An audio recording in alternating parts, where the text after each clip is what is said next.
This is Ephesians 3:15. And so it's 14 says, "For this reason I bow my knees before the Father." Okay, that's cool. And then 3:15 says, From whom who?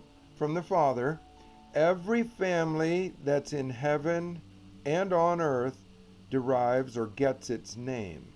It's named after this Father. What's one of his names? Of course, he has lots of names. One of the names is Lord of Hosts. Lord of Hosts. King of Kings. So he's the potentate of all the entities on heaven and earth.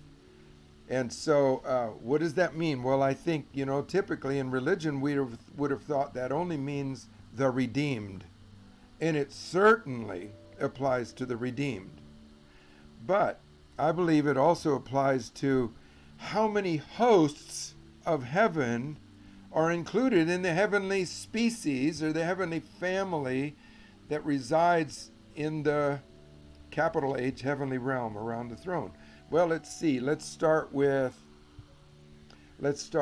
angels, saints. Let's see. We have by the way, in angels we have all kinds of classes of angels. Let's see. We got cherubim, seraphim, archangels, and just a ton of other things. And by the way, they show up in all different forms, not just humanoid, but they also show up as winds and fire. That's what Hebrews says. It's like, oh my goodness. Okay, then saints. Yep, we got to get used to this. Then we have creatures, a whole nother class or species. And then we have elders. Oh my goodness. And then we have wheels within wheels, and I don't even know what that means. And then we have principalities and powers and thrones. Like, what is that? So these are all under the larger umbrella of God's being the Lord of hosts. And every one of those derives its name from who? This same Father. And God is saying, how would you like to get to know your larger family? Again, not to be confused with the redeemed, because angels are not redeemed. Angels are created. And other species not redeemed. As far as we know, humans are the only ones that are redeemed. So we have a special feature, a special place in the heart of God that nobody else has.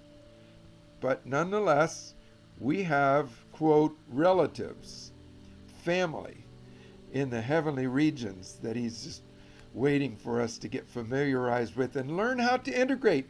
And my feeling is that every one of those will have a different protocol, a different way of relating, so that when we become familiar with that, we'll be adept at engaging them appropriately for whatever situation of life we're in, whether it's on earth or in the heavenly places.